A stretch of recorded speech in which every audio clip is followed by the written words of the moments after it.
সৃজনগ্ৰাম উন্নয়ন খণ্ড কাৰ্যালয় প্ৰাংগণত দুদিনীয়াকৈ অনুষ্ঠিত বিকশিত জনকল্যাণ শিবিৰ মুঠ ২৮টা বিভাগৰ বিষয়া কৰ্মচাৰীৰ অংশগ্ৰহণ বঙাইগাঁও জিলাৰ সৃজনগ্ৰামত দুদিনীয়াকৈ অনুষ্ঠিত হয় বিকশিত জনকল্যাণ শিবিৰ প্ৰধানমন্ত্ৰী নৰেন্দ্ৰ মোদীৰ নেতৃত্বাধীন কেন্দ্ৰীয় চৰকাৰৰ ১২ বছৰ পূৰ্ণ হোৱা উপলক্ষে সৃজনগ্ৰাম উন্নয়ন খণ্ড কাৰ্যালয় প্ৰাংগণত এই শিবিৰ অনুষ্ঠিত হয় জনসাধাৰণক চৰকাৰৰ বিভিন্ন জনকল্যাণমূলক আঁচনিৰ বিষয়ে অৱগত কৰাৰ লগতে হিতাধিকাৰীসকলৰ অভাৱ অভিযোগ শুনানি আৰু সমাধানৰ উদ্দেশ্যে এই দুদিনীয়া কাৰ্যসূচীৰে শিবিৰখন আয়োজন কৰা হয় শিবিৰত মুঠ ২৮টা বিভাগৰ বিষয়া কৰ্মচাৰী আৰু প্ৰতিনিধিসকলে অংশগ্ৰহণ কৰে সমাজ কল্যাণ বন পশু চিকিৎসা মীন পালন হস্ততাঁত আৰু বস্ত্ৰশিল্প আবকাৰী অৰ্থনীতি আৰু পৰিসংখ্যা নাবাৰ্ড ভূমি সংৰক্ষণ জলসম্পদ পঞ্চায়ত আৰু গ্ৰামোন্নয়ন শ্ৰম আদি বিভাগৰ প্ৰতিনিধিসকল শিবিৰত উপস্থিত থাকে তেওঁলোকে নিজ নিজ বিভাগৰ আঁচনি আৰু সেৱাসমূহৰ বিষয়ে ৰাইজক অৱগত কৰাৰ লগতে বিভিন্ন আবেদন সমস্যা আৰু অভিযোগ গ্ৰহণ কৰে শিবিৰত উপস্থিত ৰাইজে বিভিন্ন বিভাগৰ সৈতে প্ৰত্যক্ষভাৱে যোগাযোগ স্থাপন কৰি নিজৰ সমস্যাসমূহ উত্থাপন কৰাৰ সুযোগ লাভ কৰে বিভাগীয় প্ৰতিনিধিসকলে অভিযোগসমূহৰ তাৎক্ষণিক সমাধান অথবা পৰৱৰ্তী ব্যৱস্থাৰ বাবে প্ৰয়োজনীয় পদক্ষেপ গ্ৰহণ কৰে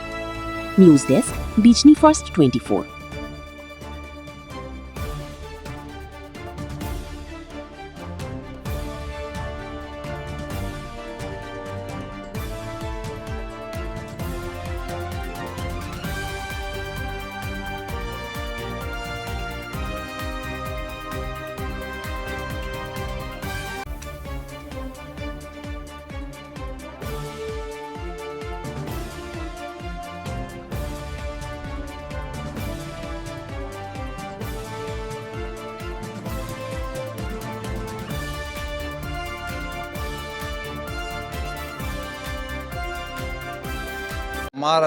NDA চৰকাৰৰ একেৰাহে 12 বছৰ কমপ্লিশ্যন কৰাই 20 তাৰিখে হ'ব আৰু সেই উপলক্ষে আমাৰ অসম চৰকাৰ আৰু বঙাইগাঁও জিলা প্ৰশাসনৰ পৰা আমাক নিৰ্দেশ দিছে জিলাৰ প্ৰতিটো উন্নয়ন খণ্ডত এনেকৈ দুদিনীয়াকৈ মানে জনকল্যাণ শিবিৰ নামেৰে এটা অনুষ্ঠান কৰিব কৈছে ইয়াতে যোৱাকালি আমাৰ প্ৰথম হৈ গৈছে এখন সভাও অনুষ্ঠিত কৰা হৈছিল যোৱাকালি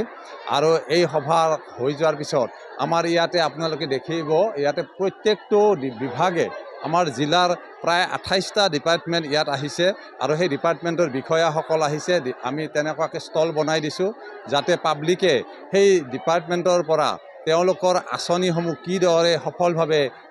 মানুহে জানিব পাৰে সেই উদ্দেশ্যে তাৰমানে বিভাগৰ পৰা বিষয়াসকলে অৱগত কৰাই আছে লগতে আমাৰ পঞ্চায়ত এণ্ড ৰুৰেল ডেভেলপমেণ্ট বিভাগৰ পৰাও বেছিভাগ মানুহে অৰুণোদয় প্লাছ PMY ঘৰৰ কাৰণে আহিছে